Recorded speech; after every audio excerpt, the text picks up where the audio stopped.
Fala galera, chegamos aqui para mais um Ecoando.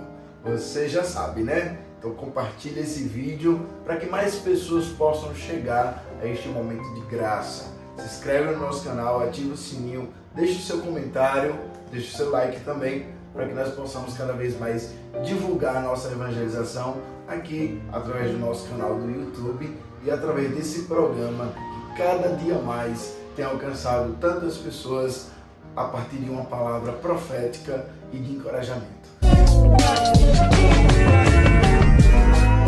Eu queria que também você pudesse se posicionar em oração, para que eu possa nesse momento iniciar este momento do Ecoando, onde nós rezamos uns pelos outros, e aqui eu queria te convidar a ser profeta junto comigo, a colocar-se em oração como intercessor, na brecha, como diz lá no livro de Ezequiel, na brecha, aguardando e esperando a vontade do nosso Senhor, para que Ele possa realizar nas nossas vidas. Então, em nome do Pai, do Filho e do Espírito Santo. Amém. Vinde, Espírito Santo, enche os corações dos vossos fiéis, acendei neles o fogo do vosso amor. Enviai, Senhor, o vosso Espírito, e tudo será criado, e renovareis a face da terra. Oremos. Deus, que instrui os corações dos vossos fiéis, com a luz do Espírito Santo, fazer que apreciemos estas coisas segundo os mesmos Espírito, e gozemos sempre das suas consolações, por Cristo nosso Senhor. Amém. Deus Pai Todo-Poderoso, eu te peço agora sobre a vida deste povo, sobre a vida destes que estão acompanhando o Ecoando, sobre a vida daqueles que agora vão partilhar da palavra junto conosco, sobre a vida daqueles que sentirão, Pai, o teu amor, a tua graça a partir da palavra profética que vai ser lançada no meio de nós. Pai de bondade, de misericórdia, eu peço agora na vida daqueles que vão acompanhar cada palavra, que vão escrever, que vão colocar no diário de oração, que vão viver aquilo que vai ser pregado, porque é de grande importância, Pai, para todos nós, que a tua graça aconteça no nosso meio. Senhor Deus Todo-Poderoso, eu te peço, olha agora para aqueles que estão aflitos, olha agora para aqueles que estão desesperados, olha agora para aqueles que estão confusos, sem saber o que fazer.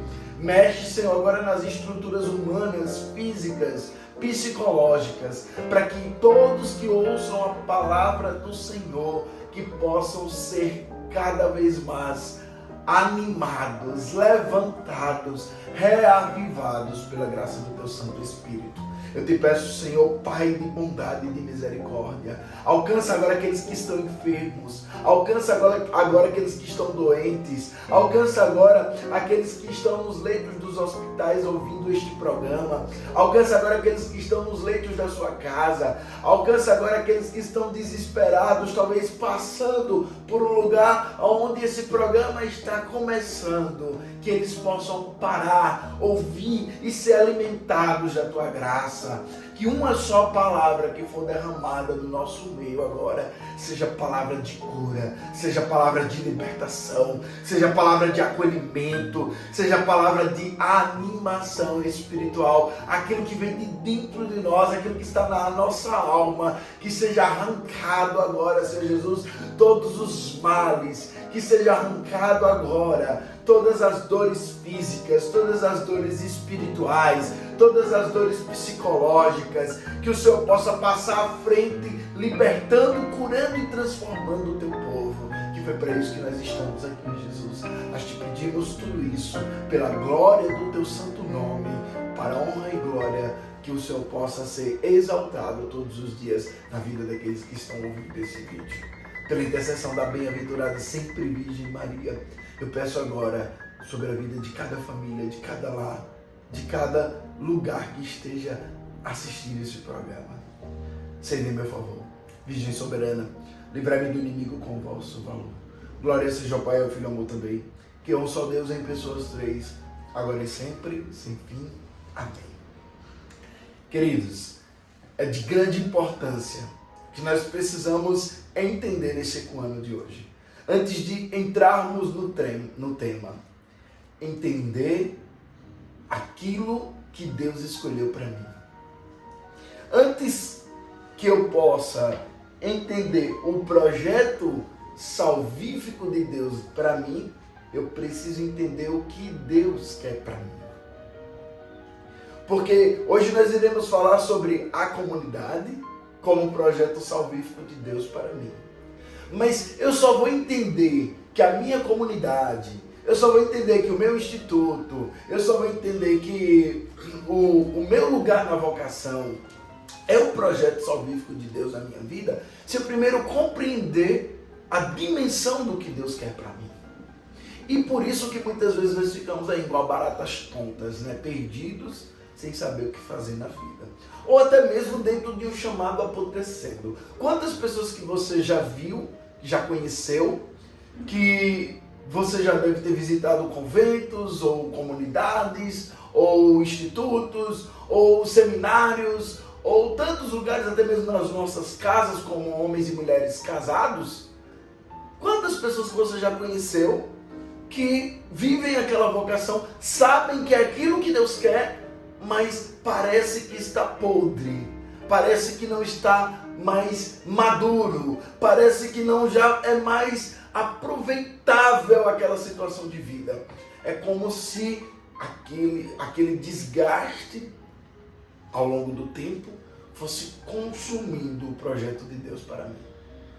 É incrível isso. E por isso que eu não queria, antes de falar do tema, antes de começar o tema, eu não queria deixar de citar. Se eu não sei o que Deus quer para mim, provavelmente o que eu estou vivendo, eu também não vou entender como um projeto salvífico de Deus para mim.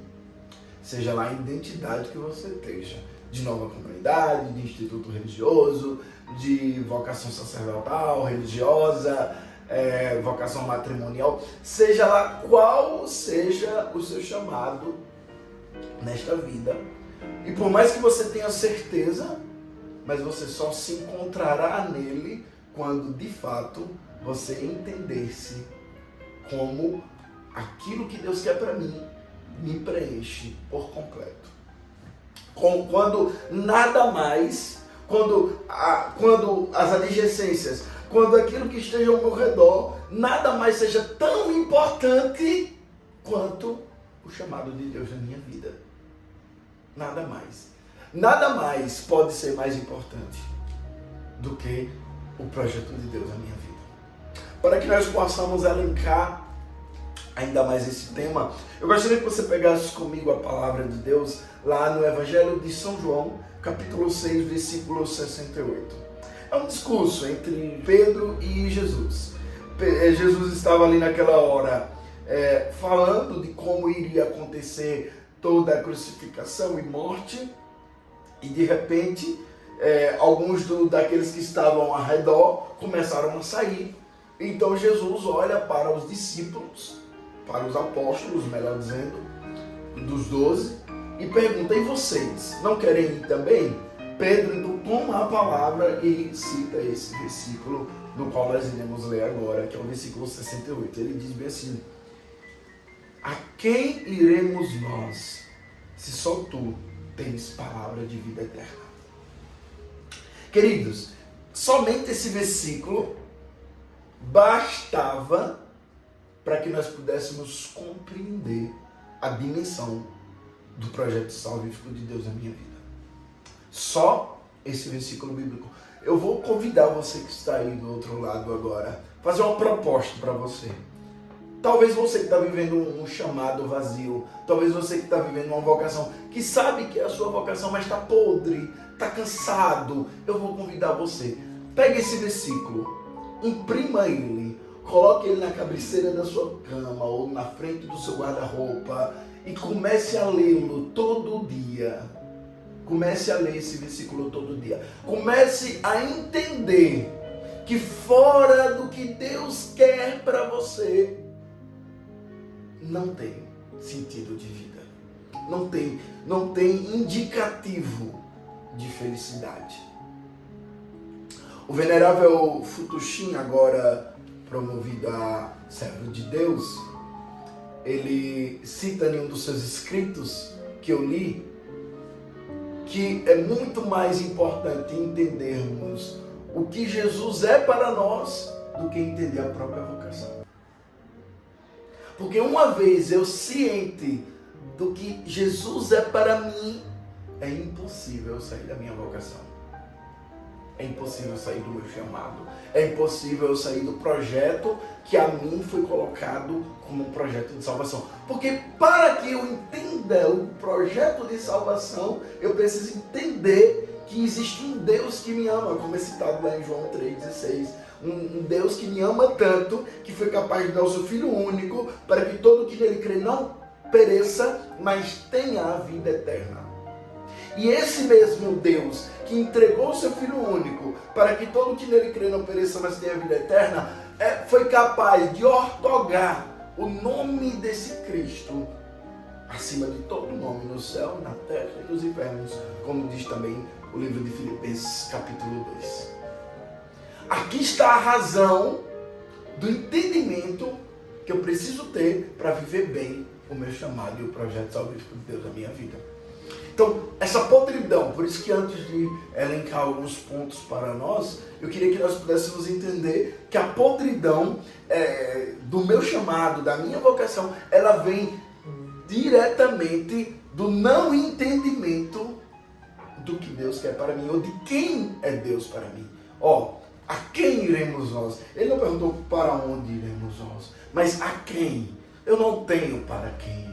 Só tu tens palavras de vida eterna. Então, é-me apresentado propostas fora da minha realidade. Eu vou falar enquanto realidade de comunidade de vida. Peço que vocês me compreendam, por conta que é o meu chamado, é o que eu vivo atualmente, né, como vocação. E eu vou falar em torno disso, mas vocês podem ir aí pensando no seu chamado, na sua vocação, honestamente, cada um diretamente no seu. Eu vou falar em torno do meu. Eu vejo e diariamente acolho diversas propostas fora do meu chamado, fora da minha vocação, tá? O homem, a mulher que é casada, diariamente ele recebe propostas fora do seu chamado, da sua vocação. Propostas de traição, proposta de talvez rejeição contra a própria mulher, contra o próprio esposo e diversas coisas. Nós precisamos aqui entender que essas propostas, elas não podem tirar a razão do nosso chamado. Mesmo eu tendo tantas propostas fora do meu chamado, mesmo eu tendo tantas propostas fora da minha vocação, eu preciso entender que a minha vocação, o meu chamado, foi me dado por um Deus que me ama e que entende o que é melhor para mim. Por isso que distante dele já não há vida, distante dele não há palavra, não há sustento, palavra, sustento. Não há hipótese alguma, não há entendimento de felicidade fora daquilo que Deus quer para mim, porque esse Deus é quem eu irei. Se você compreende isso, eu queria aqui só elencar 2 pontozinhos para nós podermos ampliar a nossa reflexão. Se eu entendo que existe um Deus que me ama, que me deu um projeto de salvação para mim, esse projeto então se constitui na minha vocação, eu agora preciso entender 2 caminhos que eu preciso seguir. O primeiro caminho é o caminho da certeza. Uma vez certo, nós não podemos se abrir a nenhuma proposta externa. Eu não sei se vocês já tiveram a oportunidade de assistir um filme chamado Prova de Fogo, que é um casal que brigava muito e de repente esse rapaz foi conversar com o pai dele indicou um livro para ele trabalhar 40 dias com a esposa dele, ele começou a entender que a esposa dele não era aquilo que ele via, e o que ele via era apenas uma casca do que ele tinha passado durante todo esse tempo de casado. Resumo do filme é que ele então encontrou fora do casamento dele certezas que tiravam ele do casamento. Quando nesse prova de fogo, quando nesse entendimento, lendo o livro, fazendo os exercícios de 40 dias, ele começa a entender que há todas as certezas que ele tinha encontrado fora do casamento dele, não era e nunca seria como a certeza do amor que ele tinha pela esposa dele. E aí eles reatam o casamento, vivem uma vida feliz, e esse livro hoje é um best-seller, né? Inclusive referência para muitos casais. Por que eu estou citando isso? Porque às vezes nós só estamos justificando a nossa saída do chamado. Às vezes nós só estamos buscando justificativas fora do que Deus quer para mim. Então, ela era mais bonita lá fora. Antes de casar ela era assim. Antes que a gente casasse, ela fazia isso para mim, agora ela faz. Nós vamos buscando justificativas e não vamos ajustando aquilo que é a nossa escolha. Por isso que o primeiro ponto que eu queria colocar para nós nessa reflexão de hoje é que nós precisamos ter a certeza do que Deus quer para mim. Se eu tenho essa certeza, todo o restante ao meu redor, não se trata de opções que querem me tirar da graça de Deus.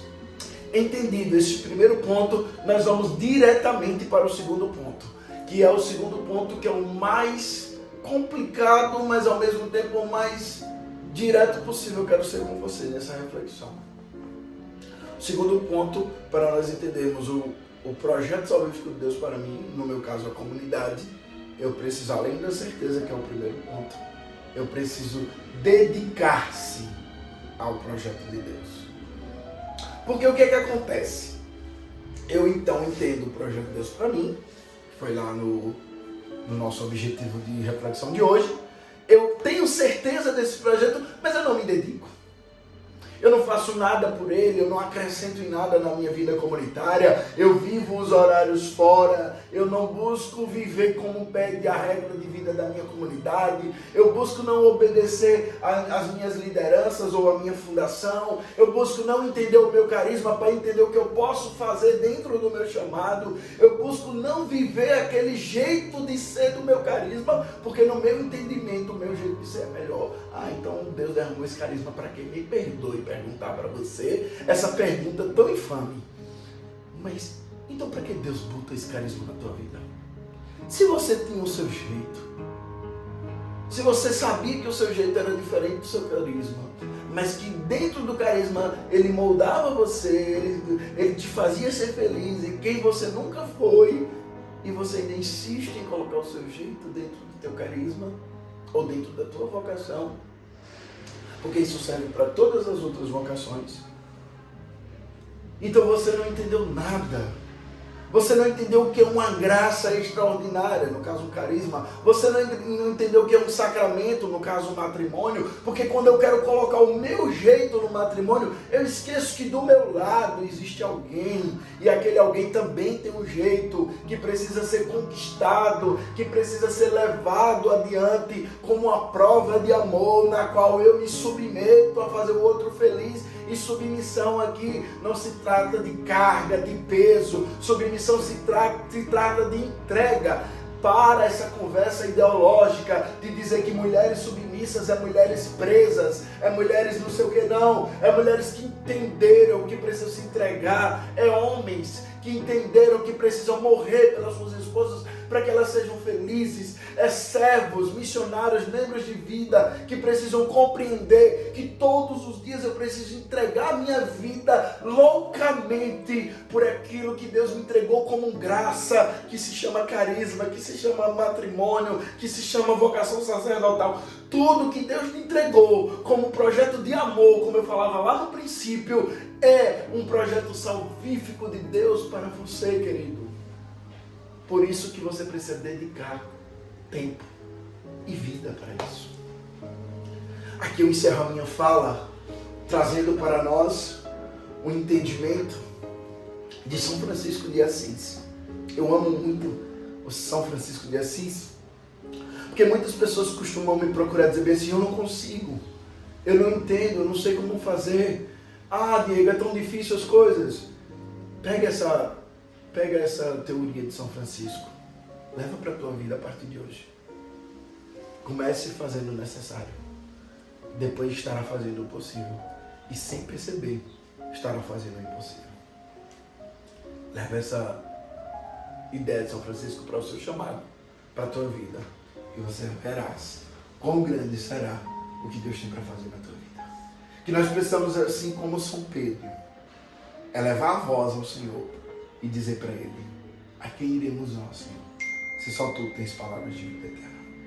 Se coloque em oração comigo agora.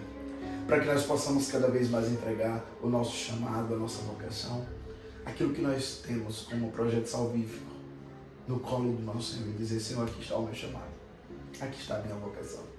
Eu quero ser todo teu, eu quero ser entregue a ti. Eu quero viver aquilo que tu tens para mim, eu quero ser cada vez mais a proposta de amor no mundo que o Senhor entendeu que eu sou. Por isso, Senhor, nessa hora, eu peço para que essas pessoas que estão assistindo possam ser agora alcançadas pelo poder da tua graça e pelo poder do teu santo nome. Cede, meu favor, Virgem soberana, livrai-me do inimigo com o vosso valor. Glória seja ao Pai, ao Filho e ao Amor também, que é um só Deus em pessoas três, agora e sempre, sem fim. Amém. Deus abençoe. Em nome do Pai, do Filho e do Espírito Santo. Até a próxima. Tchau, tchau.